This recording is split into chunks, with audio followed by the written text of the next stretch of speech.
కావలి నియోజకవర్గంలో ఎలాంటి అభివృద్ధి కార్యక్రమాలు చేపట్టారు? వచ్చే ఎన్నికలకు ఎలాంటి ప్రణాళికలతో ముందుకెళ్తున్నారు? వచ్చేటువంటి ప్రత్యర్థిని ఎలా ఎదుర్కొని ముందుకెళ్తున్నారు? ఇటువంటి అంశాలపైన మనతో మాట్లాడడానికి కావలి ఎమ్మెల్యే రామిరెడ్డి ప్రతాప్ కుమార్ రెడ్డి మనతో పాటు ఉన్నారు. వారిని అడిగి మరిన్ని విషయాలు తెలుసుకుందాం. సార్ నమస్తే. వైఎస్ఆర్ కాంగ్రెస్ పార్టీలో సుదీర్ఘ ప్రయాణం ఎటువంటి అనుభూతినిచ్చింది మీకు? ఒక విధంగా 2014 మేము గెలిచినప్పుడు ఆనాడు ఉన్న ప్రభుత్వం తెలుగుదేశం ప్రభుత్వం, మేము అధికార పార్టీగా లేము కాబట్టి ప్రతిపక్షంలో ఆనాడు ఉండటం జరిగింది. ఆనాడు ప్రజలకి ఏవైతే అవసరాలు ఉన్నాయో అవన్నీ కూడా మేము ఎప్పటికప్పుడు కనుక్కొని ప్రభుత్వం దృష్టికి తీసుకెళ్ళటం, కానీ అయినా కూడా అక్కడ ప్రయోజనం లేకుండా వారు ఎటువంటి పనులు కూడా ఆ రోజు చేయకుండా ఉన్న పరిస్థితి మనం చూసాం. అదేవిధంగా 2014 అయిపోయింది. తర్వాత మళ్ళీ 2019 ఎలక్షన్స్ వచ్చినాయి. ఎలక్షన్స్ వచ్చేటప్పటికి ఏదో ఒకటి మసిపూసి మాగడికాయ చేయాలని చంద్రబాబు నాయుడు గారి బుద్ధి కాబట్టి ఆయన 2014 అనేక హామీలు ఇచ్చి వాటి ఏటిని కూడా నెరవేర్చకుండా మోసం చేసి లాస్ట్లో ఏదో ఒకటి చేద్దామని పసుపు కుంకమని, లేదా మన కావలి నియోజకవర్గానికి సంబంధించి మేము ఏదైతే కోరుకుంటున్నామో రామాయపట్నం పోర్టు లాంటి చూస్తే కావలి కనకపట్నం అవుద్దని ఏదైతే కథలకు అంటున్నామో అటువంటి రామాయపట్నానికి ఫౌండేషన్ స్టోన్ వేయటం కానీ, అదేవిధంగా విమానాశ్రయానికి ఫౌండేషన్ స్టోన్ వేయటం కానీ, అదేవిధంగా ఫిషింగ్ హార్బర్ ఈరోజు మేము ఇస్తామని దాన్ని ఫౌండేషన్ వేయటం కానీ, ఇవన్నీ కూడా చేయటం జరిగింది వాళ్ళు. కానీ ఏ ఒక్కటి కూడా నెరవేర్చలేదు. అదేవిధంగా తుమ్మగపేంట రోడ్డు మేము అప్పటి నుంచి అడుగుతాను, అది కూడా వాళ్ళు చేయలేదు. బ్రిడ్జి విష్ణాగం కౌగమ్మ బ్రిడ్జి కూడా అట్లాగే పెండింగ్ పడిపోయింది.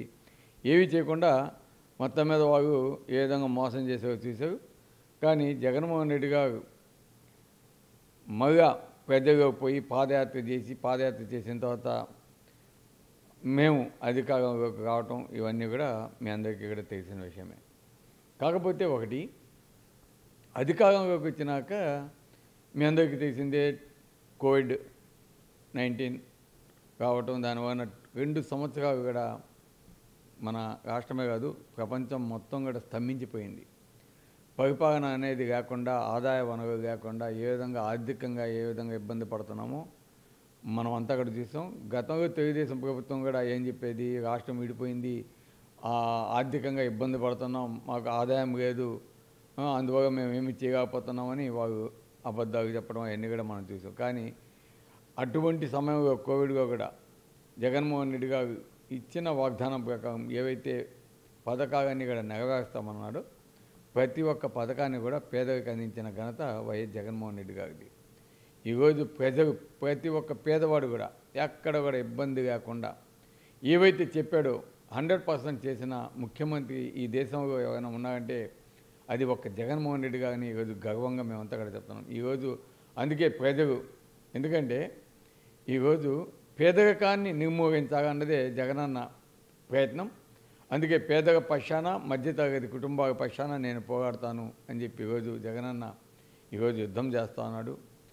అదేవిధంగా ప్రతిపక్షాలు చూస్తేమో వారు ఈరోజు పోరాడేది పెత్తందారుల వైపు పోరాడుతూ ఉన్నారు అని జగనన్న కూడా చెప్తున్నాడు. మనం కూడా చూస్తూ ఉన్నాం. ఎందుకంటే వాళ్ళు చేసే పనులు అటువంటివి. ఒక రామోజీరావు, ఒక రాధాకృష్ణ, ఒక సుజనా చౌదరిగో లేదా సీఎం రమేష్ అటువంటి వారికి లబ్ధి చేకూర్చే విధంగా వాళ్ళు ప్రయత్నిస్తారు తప్ప పేదవాడు బాగుపడగా, పేదవాడు బాగా చదువుకోగా, పేదవాడి కొడుకు ఇంగ్లీష్ మీడియం చదవగా, పేదవాడు మంచి స్కూల్స్లో చదవగా ఇవన్నీ వాళ్ళకి ఏం పట్టవు.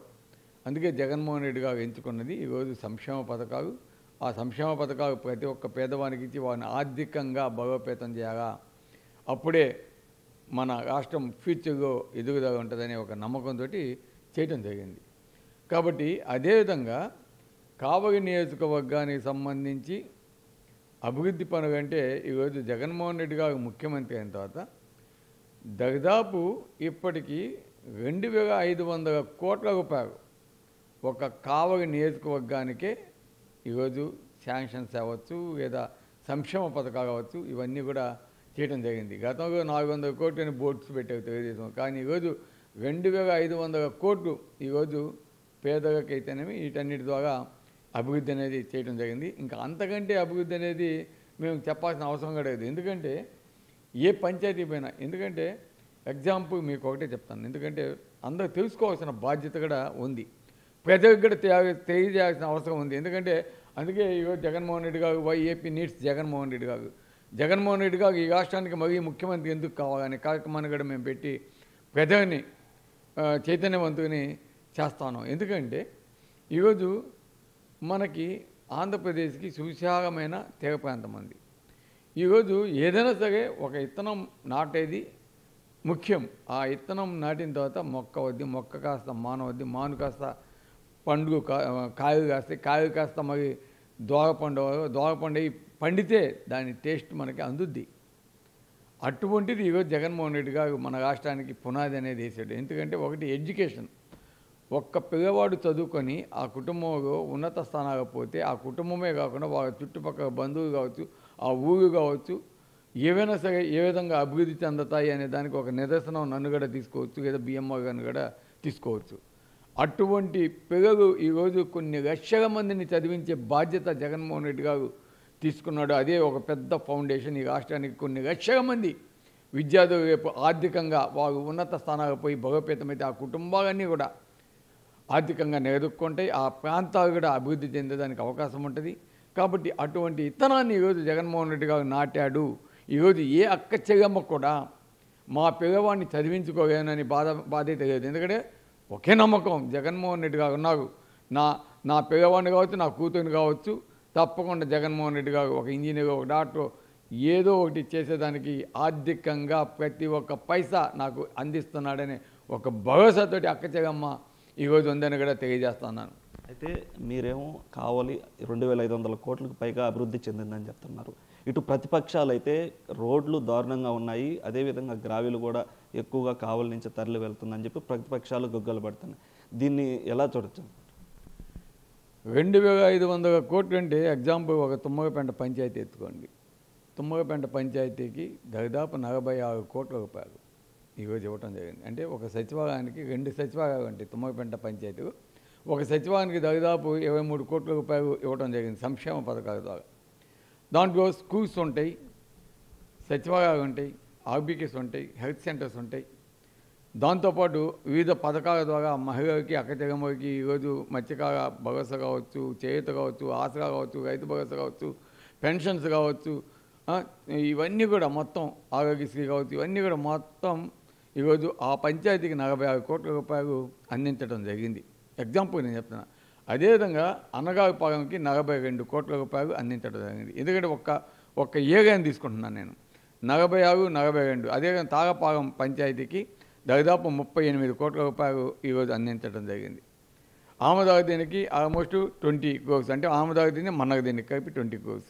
ఈ మొత్తం వేసుకుంటేనే దాదాపు నీకు 140 కోట్ల రూపాయలు ఈరోజు ఆ 3 పంచాయతీలకి అందించడం జరిగింది, 3-4 పంచాయతీలకి అందించడం జరిగింది.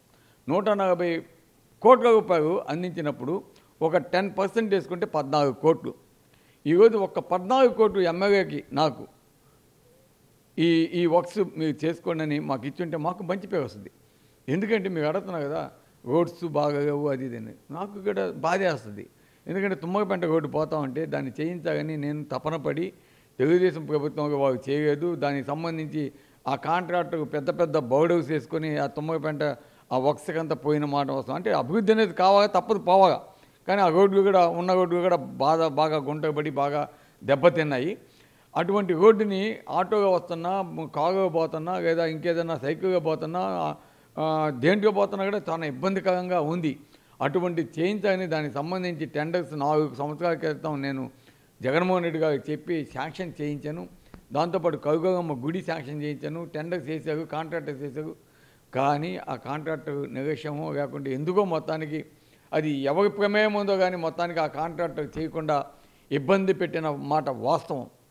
దానికి సంబంధించి 14 కోట్ల రూపాయలు అయితే ఆ రోడ్డు మొత్తం అయిపోద్ది. అంటే నేను చెప్పేది 140 కోట్లకు 14 కోట్ల రూపాయలు ఇటు కానీ ఇచ్చేసి ఉంటే జగన్మోహన్ రెడ్డి గారు ఆ రోడ్డు అంతా అయిపోయేది, బ్రహ్మాండంగా చేసేవాం, నాకు మంచి పెరుగుతుంది. కానీ మా జగన్ నాకు ఆలోచించడగా పర్వాలేదు, రోడ్లో ఇష్టపడినా పర్వాలేదు, మా అక్క చెల్లెమ్మకు బాగుండగా, ప్రతి ఒక్కరికి సంక్షేమ పథకాలు అందాగా, వాళ్ళకి ఎప్పుడైతే అందుతాయో అప్పుడే వాళ్ళు ఆర్థికంగా బాగుంటారు. ముందు అది చెయ్యాలా, ఎక్కడక్కడ మనం చెప్పిన పథకాలు ఎక్కడ కూడా మిస్ కాకూడదు అని చెప్పి అక్కచెగమ్మకి ఇచ్చి ఈరోజు మేము ఎక్కడికైనా పోయినా కూడా మాకు బాధేవాళ్ళు, అయ్యా ఎమ్మెల్యే రోడ్డు వేయించకపోయాడు, ఏందయ్యా ఇది అని. అయినా కూడా మేము బగాయిస్తా ఉన్నాం, ఎందుకంటే మాకు ఉంటుంది చేయించాలని, అయినా కూడా బగాయిస్తున్నాం. కాబట్టి ఈ 2500 కోట్లలో ఒక 10% అంటే 250 కోట్ల రూపాయలు. 250 కోట్ల రూపాయలు ఈరోజు ఎమ్మెల్యే గారికి చెప్పి అభివృద్ధి పనులు కానీ కేటాయిస్తుంటే మాకు మొత్తం కాన్స్టిట్యున్సీలో ఏ గ్రామంలో కూడా నేను చెప్తున్నాను, ఒక్క రోడ్డు కానీ ఒక డ్రైన్ కానీ ఎక్కడ కూడా ఇబ్బంది కాకుండా చేసే బాధ్యత తప్పకుండా మేము చేసుకుంటాము. కానీ దీనికంటే ముఖ్యం పేదవాడు ఆర్థికంగా అభివృద్ధి చెందగా, వారు ఎప్పుడైతే ఆర్థికంగా అభివృద్ధి చెందుతారో ఆ సుఖ సంతోషాలతో ఉంటారో, రైతాంగం కావచ్చు పేదవాడు కావచ్చు అందరూ కూడా, అప్పుడే మన రాష్ట్రం అభివృద్ధి పదంలో పోద్ది అనేది ఒక ఇది. కాబట్టి జగనన్న వారికి చేస్తానని చెప్పి ముందు వారికి చేయడం, అందుకే ఈరోజు జగనన్నకి అండగా ఉంటున్నారు. అందుకే జగనన్న ఒకటే చెప్తున్నాడు, నేను ఇచ్చిన పథకాలు మీ కుటుంబానికి మంచి చేశాయి, మంచి చేకూర్చాయి అంటేనే ఓటేయండి అని ఈరోజు జగన్మోహన్ రెడ్డి గారు చెప్తున్నాడు. అంతేగాని ప్రతిపక్షగా నాకు నువ్వు సపోర్ట్ ఇస్తే జగనన్న ఓడిస్తాను, పవన్ కళ్యాణ్ నువ్వుగా, లేదా ఇంక సిపిఎం మీరు కాండి, సిపిఐ మీరు కాండి, లేదా బీజేపీ మీరు కాండి అని చంద్రబాబు నాయుడు కాక మా నాయకుడు పెరగటంగా ఈరోజు నమ్ముకుంది ప్రజలకి ఇది అర్థమవ్వగా ఈసారి జగన్మోహన్ రెడ్డి గారు తప్పకుండా మరి మీ అందరి ఆశీస్సులతోటి ముఖ్యమంత్రి అవుతున్నాడు. తప్పకుండా ఈరోజు స్కూల్స్ ఏ విధంగా, హాస్పిటల్స్ ఏ విధంగా నాడు నేడు పెట్టాడో ఒక్కసారి జగన్మోహన్ రెడ్డి గారు కవి తీసి నాడు నేడు రోడ్స్ డ్రైన్స్ అని పెట్టేస్తే మొత్తం అయిపోతాయని కూడా తెలియజేస్తున్నాం. ఏదేమైనా 90 కోట్లు కూడా నేను చేయిస్తున్నాను. ఇప్పుడు కొంత మనకి ఇబ్బంది కాకుండా నా సొంత నిధిగానే చెప్పి పెట్టి చేయిస్తా అని చెప్పాను. చూస్తాం. ఆల్రెడీ సీఎం ఆఫీస్ నుంచి కాంట్రాక్టర్తో కూడా మాట్లాడే వాళ్ళు 2-3 రోజులు స్టార్ట్ చేస్తామని చూస్తున్నాం, వెయిట్ చేస్తాం. చేపితే నేను చేపిస్తాను దాన్ని, దాంట్లో ఎటువంటి ఇది లేదు, నా డబ్బుతోనే చేయిస్తాను. కాబట్టి అభివృద్ధి అనేది ఈరోజు కావలి నియోజకవర్గ ప్రజలకు చెప్పాల్సిన అవసరం ఏంటంటే, రామాయపట్నం పోర్టు లాంటిది ఈరోజు వస్తే కొన్ని వేల ఎకరాలు ఇండస్ట్రీస్ వస్తాయి, మన బిడ్డలకి ఉద్యోగాలు వస్తాయి. అదేవిధంగా ఆ పక్కన చుట్టుపక్కల ఉన్న గ్రామాలకి వారికి పనులు దిక్కుతాయి. అదేవిధంగా అక్కడ ఉన్న ల్యాండ్ రేట్స్ ఈరోజు ఏ విధంగా ఇంక్రీజ్ అవుతాయో ఒక్కసారి ఆలోచించండి. దీనివల్ల రైతాంగం బాగా మంచి జరుగుద్ది. ఇవన్నీ కూడా ప్రజలు ఆలోచించగా ఈరోజు ఒక కావలి ట్రంక్ రోడ్డు మేము స్టార్ట్ చేసి డ్రైన్ వేస్తేనే ఈరోజు ముసునూరు ఈ పక్క బృందావన కానించి ముసునూరు దాకా 1,00,000 రూపాయలు ఉండే అంకణం ఈరోజు 5,00,000 రూపాయలు ఏంటంటే అక్కడ ఉన్న ప్రజలకి మంచి జరిగిందా లేదా అని అడుగుతున్నాను. మరోవైపు కల్కి యానాదిరెడ్డి తర్వాత కావలి ప్రజలు మిమ్మల్ని ఆదరించారు. ఈ ఆదరించడానికి ఏ అంశాలు మీకు సహకరించాయని మీరు అనుకుంటున్నారు? చూడు, ఒకటి కల్కి యానాదిరెడ్డి గానే ఒక గొప్ప నాయకుడు, ప్రజల కోసం ఎప్పుడు పాటుపడుతున్న వ్యక్తి, నిస్వార్థ వ్యక్తి, ఎప్పుడు కూడా ప్రజలకి మంచి చేయని తప్పించే వ్యక్తి. ఆయన్నే మేము కూడా ఆదర్శంగా తీసుకున్నాం, ఆయన బాటలోనే నడుస్తున్నాం. అందుకే కావలి నియోజకవర్గానికి సంబంధించి ఈరోజు ఎటువంటి ఆదాయ ఉపేక్ష లేకుండా మేము స్కూల్స్ పెట్టి కాలేజెస్ పెట్టి కాగానే ఎంతోమందిని విద్యా ఇవ్వగానే ఒక దీంతో ఈరోజు విద్యా సంస్థ స్థాపించిన తప్ప లేదా ఆ డబ్బుతో నేను ఇంకేదైనా రియల్ ఎస్టేట్ వ్యాపారం చేసుకుంటే కొన్ని 100 కోట్లు కాదు 1000 కోట్లు సంపాదించేవాడిని. కానీ అటువంటి వాటి మన పిల్లలు బాగుండగా మన ప్రదేశం పిల్లలు ఎవరు కూడా నాగాగా ఇబ్బంది పడకూడదని తపనతోటి ఇవన్నీ కూడా చేయడం జరిగింది. అదేవిధంగా ఈరోజు యానాదిరెడ్డి గారు మంచి పనులు చేశాడు. అదేవిధంగా మేము కూడా ఈరోజు రామాయపట్నం పోర్టు తీసుకొస్తున్నాం, ఫిషింగ్ హార్బర్ తీసుకొస్తున్నాం, ఈవెన్ 90 కూడా శాంక్షన్ చేయించాం, ఉదయగిరి కూడా శాంక్షన్ చేయించే వర్క్ కంప్లీట్ ఉంది. అదేవిధంగా కవిగమ్మ బ్రిడ్జ్ అవుతా ఉంది. ఇవే కాక మండరాలు అనేక రోడ్స్ కూడా ఆల్రెడీ స్టార్ట్ చేస్తున్నాం. ఇప్పుడు కొత్తగా ఆమదాగదిన నుంచి ఏనుగుబాయి రోడ్డు కూడా ఆల్రెడీ జరుగుతూ ఉంది. బట్టదిన్నె రోడ్డు వేపిస్తాం. ఈ విధంగా వర్క్స్ ఎక్కడ ఆగిందేం లేదు, జరుగుతూ ఉన్నాయి. కాకపోతే కొంచెం వెనక ముందు ఈ కాంట్రాక్ట్ వల్ల మేము నష్టపోతా ఉన్నాం. కాబట్టి ఇది ప్రజలకి తెలియజేయాల్సిన బాధ్యత మా మీద కూడా ఉంది, మీద తెలియజేస్తాం. కాబట్టి అదే కాకుండా నేను రాజకీయాలు 2009లో వచ్చాను. 2009 నుంచి కూడా ఎప్పుడు ప్రజలుగానే ఉంటున్నాం, ప్రజలతోనే తిరుగుతున్నాం, ప్రజలతో మమేకమవుతున్నాం. ఇదంతా కూడా ప్రజలు గమనిస్తున్నాం. అంతేగాని ఏదో సీజన్ పొలిటీషియన్స్ కాగా ఎలక్షన్స్ వస్తానంటే ఒక 3 నెలల ముందు వచ్చి మూటకెత్తుకొచ్చి డబ్బుతో ఏదో ఒకటి చేయాలని మేము ఎప్పుడు కాలేదు. ఇక్కడే ఉండి ఇక్కడే ప్రజలతో మమేకమవుతూ అందరితో కలిసిమెలిసి వాళ్ళ సమస్యలు తెలుసుకుంటూ వాళ్ళకి మంచి చేయని ఉన్నాము. కాబట్టే ప్రజలు నా మీద నమ్మకంతో ఫస్ట్ 2014 నేనేం పనులు చేయించకపోయినా ప్రతిపక్షంగా ఉండి నా మీద నమ్మకంతో ఆనాడు 5,000 మెజార్టీ ఇస్తే 2019 15,000 మెజార్టీ ఇచ్చావు. ఈరోజు తప్పకుండా మేము రామాయపట్నం కంప్లీట్ చేస్తున్నాం, ఫిషింగ్ హార్బర్ కంప్లీట్ చేస్తున్నాం, తుమ్మగపెంట రోడ్డు వేస్తూ ఉన్నాం. కాబట్టి టంకోటి కూడా మగి ఇప్పుడు స్టార్ట్ అయిపోతూ ఉంది. ఇవన్నీ కూడా చేయించడం కాకుండా అనేక గ్రామాలు మెయిన్ రోడ్స్ దగదెత్తి కావచ్చు, దగదెత్తి బుచ్చిగోడు కావచ్చు, కొడవ నుంచి ఇసుక పరిపాలన రోడ్డు కావచ్చు, ఇవన్నీ కూడా మొత్తం వర్క్స్ జరుగుతూ ఉన్నాయి. కాబట్టి అభివృద్ధి ఇటు పెద్ద పెద్ద ప్రాజెక్ట్స్ రామపట్నం పోర్టు లాంటి ఇవన్నీ కూడా తెప్పించడం వల్ల తప్పకుండా ఇండస్ట్రీస్ ఇటకు వస్తాయి. వీటి వల్ల అనేక మందికి, వేలాది మందికి ఉద్యోగ అవకాశాలు వస్తాయి. తప్పకుండా జగనన్న మరి రాష్ట్రానికి ముఖ్యమంత్రి ఇవన్నీ కూడా కంటిన్యూ అయ్యి తప్పకుండా కావలి నియోజకవర్గాన్ని అభివృద్ధి పదంలోకి తీసుకెళ్ళటమే కాకుండా కావలి పట్టణాన్ని కనకపట్నంగా కూడా తప్పకుండా చేస్తాం. అదే ఈరోజు నేను లోకల్గా పుట్టాను, లోకల్గా పెరిగాను, కావలిగా పుట్టాను, కావలిగా పెరిగాను, పాతు మాది.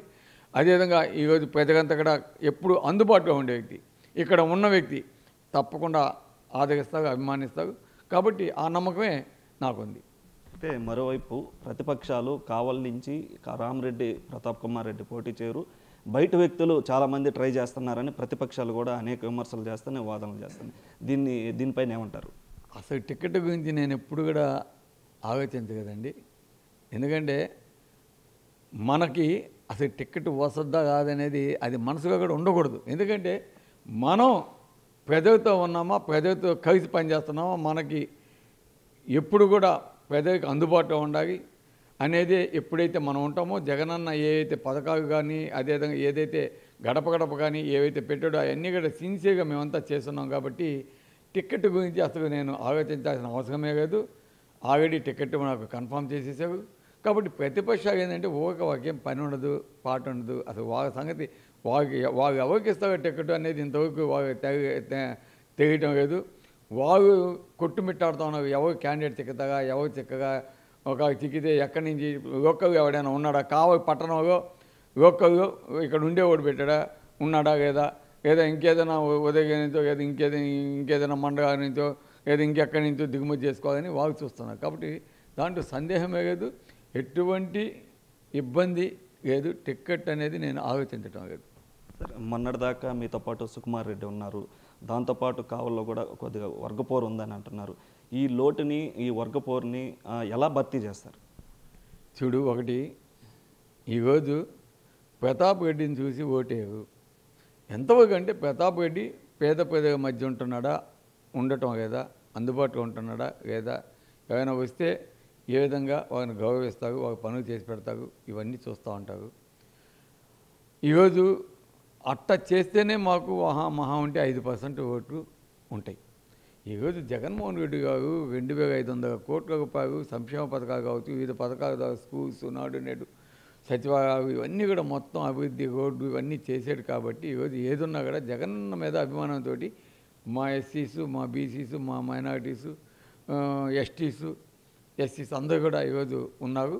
కాబట్టి జగనన్నను చూసి వేస్తారే కానీ ఏ ప్రతాప్ రెడ్డినో ఏ సుకుమార్ రెడ్డినో చూసి ఈరోజు ఓటేసే పరిస్థితి అయితే లేదు. తప్పకుండా జగనన్న ఆశీస్సు, తప్పకుండా జగనన్నకి ప్రజల ఆశీస్సు ఉన్నంత వరకు కూడా కావలి నియోజకవర్గంలో ఇబ్బంది ఏమి ఉండదు. కాబట్టి సుకుమార్ రెడ్డిగా ఉండదు, ప్రతాప్ రెడ్డిగా ఉండదు. సుకుమార్ రెడ్డిని పార్టీలోకి ఏమైనా ఆహ్వానిస్తారా? చూడు, ఒకటి సుకుమార్ రెడ్డి అనే వ్యక్తి పార్టీలోకి ఆహ్వానిస్తారంటే, సుకుమార్ రెడ్డి అనే వ్యక్తి ఈరోజు అతనికై అతను కొన్ని తెచ్చుకున్న ఇబ్బందులే తప్ప ఈరోజు మేము తరిమి వేసింది ఏం కాదు. అతను కరెక్ట్గా ఉంటే ఇబ్బంది ఉండేది కాదు. అతను ఏదైనా నిర్ణయం అనేది ఉంటే అది పైన మా నాయకుడు చూసుకుంటాడు. ఆయన ఏ సూచన చేస్తే ఆ సూచన ప్రకారం మేము ఉంటాం, అంతే. ఈసారి వచ్చే సార్వత్రిక ఎన్నికల్లో ఇటు రాష్ట్రంలో కానీ కావలి నియోజకవర్గంలో కానీ పరిస్థితి ఏ విధంగా ఉండబోతుంది? ఈ రాష్ట్రంలో జగన్మోహన్ రెడ్డి గారు చెప్తా ఉన్నారు. ఈరోజు మనం చూస్తా ఉన్నాం, ఏ నియోజకవర్గమైనా గెలుపుకు కానీ మొత్తం సెలక్షన్ చేస్తూ ఉన్నాడు. ఈరోజు వై నాట్ 175 జగన్మోహన్ రెడ్డి గారు ఆల్రెడీ చెప్పున్నాడు. 175కి 175 కొట్టాలి. ఎందుకంటే మనం ఈ విధంగా పథకాలు ఒక కాన్స్టిట్యున్సీగా 2,500 కోట్ల రూపాయలు ఈరోజు ఇస్తున్నాం. కాబట్టి మనం ఎందుకు గెలవము ప్రతి ఒక్క కాన్స్టిట్యున్సీలో? కాబట్టి 175కి 175 కొట్టాలి అని చెప్పి ఈరోజు కాన్ఫిడెన్స్గా ఉన్నావు. తప్పకుండా 175కి 175 కొట్టాగా. అందుకే కొన్ని అభ్యర్థులు ఎవరైతే కొన్ని ఇబ్బందికరమైన పరిస్థితిగా ఉన్నారో అటువంటి వారిని కూడా మారుస్తూ ఉన్నాడు. కాబట్టి మార్చడం వల్ల కూడా కొత్త వ్యక్తులు వస్తారు, వాళ్ళగా మరి కేటగంతా కూడా యాక్టివ్ అవుద్ది. తప్పకుండా మన స్టేట్లో జగన్మోహన్ రెడ్డికి రెండోసారి బావుట ఎగవేసేది ఖాయం. అదేవిధంగా కావలి నియోజకవర్గం కూడా తప్పకుండా, ఎందుకంటే ప్రజలకి మేము గెలిచినా ఓడినా ప్రజారాజ్యం నుంచి తీసుకుంటే ఓడిపోయినా 5 సంవత్సరాలు ఉన్నాను, ప్రజలుగానే ఉన్నాను. 2014 నుంచి అపోజిషన్గా ఉన్న ప్రజలతోనే ఉన్నాను. గెలిచినాక 2019లో గెలిచినాక 5 సంవత్సరాలు ప్రజలతోనే ఉన్నాను. కాబట్టి తప్పకుండా ప్రజలకి ఏం కావాలి, మంచి చేసేవాడు కావాలి, అందుబాటులో ఉండేవాడు కావాలి. ఈరోజు జగన్మోహన్ రెడ్డి గారు అనేక పథకాలు మంచి, బహుశా ఏమైనా రోడ్లు గిడ్లు ఒకవేళ మేము చేయించకపోతున్నామంటే అది బికాజ్ ఆఫ్ ఫైనాన్షియల్ క్రైసిస్. అవి మేము కావాలని కోరుకున్నాము. అందుకే ఈరోజు తుమ్మకపేట రోడ్డు కావచ్చు, కావలి ట్రంక్ రోడ్డు కావచ్చు, బ్యాగన్సింగ్ రిజర్వాయర్ కావచ్చు, బైపాస్ కెనాల్ కావచ్చు, ఇవన్నీ కూడా శాంక్షన్ తెచ్చున్నాం తొందరగా ఈరోజు. కాకపోతే రేపు జగన్మోహన్ రెడ్డి గారు మరీ ముఖ్యమంత్రి అయ్యేది ఖాయం కాబట్టి తప్పకుండా అవన్నీ కంప్లీట్ కావాలంటే కావలి ప్రజలు కూడా మరీ ఆలోచిస్తారు, మంచి మనసుతో ఆలోచిస్తారు. ప్రతాప్ రెడ్డి లాంటి వ్యక్తి ఏదైతే యానాద్రి రెడ్డి గారు అడుగుదాడుగా నడుస్తున్నాడో అటువంటి వ్యక్తిని నేను గెలిపించాలని తప్పకుండా ఈసారి హ్యాట్రిక్గా నన్ను ఆశీర్వదిస్తారని భావిస్తా ఉన్నాను. తప్పకుండా ఈసారి గెలిస్తే మీకు మినిస్టర్ వచ్చే అవకాశం ఉంది? ఒకటి మినిస్ట్రీ భగవంతుడు రాసి ఉంటాడు. జగన్మోహన్ రెడ్డి గారికి ఆల్రెడీ కావాలంటే అభిమానం, నేనన్న అభిమానం, ఆయన నిర్ణయం ఏదైతే అది. అంతేగాని నాకు మినిస్ట్రీ కావాలని పెద్దగా చేసేది, ఇవ్వకపోతే నేను పోటీ చేయననేది, ఇవన్నీ బ్లాక్మెయిల్ ఇవన్నీ ఉండవు. మా నాయకుడు ఏది డెసిషన్ తీసుకుంటే అది. ఈరోజు పోటీ చేస్తాం, వద్దన్నాడు ఆగిపోతాం, అదేం ప్రాబ్లం లేదు. కానీ మా నాయకుడు ముఖ్యమంత్రి కావాలా, ఆయన ఆశీర్వాదం ఉంటే అవ్వచ్చు మినిస్ట్రీ. అంతేగాని దాన్ని మనం ఆశపడకూడదు ఎప్పుడు కూడా. ఈవెన్ నేను చెప్పేది ఏంటంటే, ఈవెన్ ఎమ్మెల్యే టికెట్ కూడా నేను ఆశపడాల్సిన అవసరం లేదు, మినిస్ట్రీ కూడా నేను అది జగన్మోహన్ రెడ్డి గారు చూసుకుంటారు. ఎవరికి ఇవ్వగా, ఏం చేయగా, ఏ విధంగా మంచి టీం ఉండగా అది ఆయన చూసుకుంటారు. ఆయన ఏది చేస్తే అది దానికి కట్టుబడి ఉంటాం మేము. అంటే మరోవైపు టీడీపీ జనసేన పార్టీ కలిసి పోటీ చేస్తామని ఇప్పటికే ప్రకటించింది. ఈ ప్రభావం కావలి నియోజకవర్గంలో ఏదైనా పడే అవకాశం ఏదైనా ఉందా? గతంలో జనసేన తరఫున పోటీ చేశారు. దాదాపు 30 కోట్లు ఖర్చు పెట్టామని ఆ వ్యక్తి చెప్పుకుంటా ఉన్నారు. 10,000 కోట్లు వచ్చినాయి. ఈరోజు జనసేన అనే పార్టీ అనేది అతను వేడు, ఖర్చు పెట్టేవాడు వేడు, పార్టీని నడిపేవాడు కాదు. అంతా మనం చూస్తూ ఉంటాం. చిన్న పిల్లలు వారు మాత్రం ఉన్నారు. కాబట్టి అక్కడ దాని ప్రభావం కావగైతే లేదు. ఏదైనా ఉంటే తెలుగుదేశం ఉండగా. ఇంకోటి మేము చెప్పాము, తెలుగుదేశం 5 సంవత్సరాలు ఎక్కడ పోయిందో కనిపించదు, కోవిడ్ టైంకి ఎక్కడ పోయిందో కనిపించదు, ఏదైనా సంక్షేమం వచ్చినప్పుడు ఆదుకున్నోడు లేడు. ఈరోజు తెలుగుదేశం ఎలక్షన్స్ వస్తున్నాయంటే ఇప్పుడు బయటికి వస్తూ ఉన్నారు, ఒక్కొక్క బయటకు వస్తున్నారు.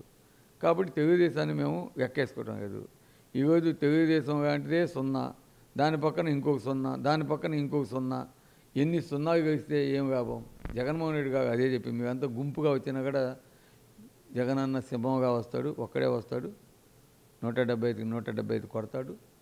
ఇదే మా ధ్యేయం అని కూడా తెలియజేస్తాం. కాబట్టి కావలో ఎందరు కలిసినా కూడా ఏడేమి ఇబ్బంది లేదు. తప్పకుండా వైఎస్ఆర్ కాంగ్రెస్ పార్టీ ఈసారి మంచి మెజార్టీతోటి గెలవబోతా ఉంది. వచ్చే సార్వత్రిక ఎన్నికల్లో ఎలాంటి నినాదంతో మీరు ప్రజల ముందుకెళ్తున్నారు? వచ్చే సార్వత్రిక ఎన్నికలు అంటే 2024 ఈ సంవత్సరంలో వచ్చే సార్వత్రిక ఎన్నికల్లో తప్పకుండా అభివృద్ధే మా ధ్యేయంగా మేము పోతాము. ఎందుకంటే గతంలో ఎమ్మెల్యేస్ చాలామంది పనిచేశారు, వారు ఏమేమి పనులు చేయించారు, ఈరోజు ఎమ్మెల్యేగా నేను ఏమేమి సాధించాను, ఆ కంపారిజన్ ప్లస్ ఎప్పుడు కూడా ప్రజలకి నిరంతరం అందుబాటులో ఉంటా ఉన్నాము, వారి సమస్యలు తెలుసుకుంటా ఉన్నాం, వచ్చిన వారికి పనిచేసి పెడతా ఉన్నాం. కాబట్టి తప్పకుండా ప్రజలు మనం ఏ నినాదం పోబలేదు, ప్రజలే అర్థం చేసుకుంటారు, ప్రజలే మంచి తీర్పిస్తారు. అదే మన అభివృద్ధి మన నినాదం. అయితే మొత్తం మీద కూడా ఇటు కావలి నియోజకవర్గంతో పాటు రాష్ట్రంలో కూడా మరోసారి వైసీపీ ప్రభుత్వం 2024 ఎలక్షన్లో మళ్ళీ విజయకేతనం ఎగిరిపోతుందని, అదేవిధంగా కావలి నియోజకవర్గంలో ఇప్పటి వరకు దాదాపుగా 2,500 కోట్లకు పైగా అభివృద్ధి చెందిందని ఇటు ప్రతిపక్షాలు చేస్తున్నటువంటి విమర్శలను, వాదనలను మేము పట్టించుకోము, మా లక్ష్యం అభివృద్ధే, పేద ప్రజలే అని చెప్పి కావలి ఎమ్మెల్యే రామిరెడ్డి ప్రతాప్ కుమార్ రెడ్డి చెప్తున్నటువంటి పరిస్థితి.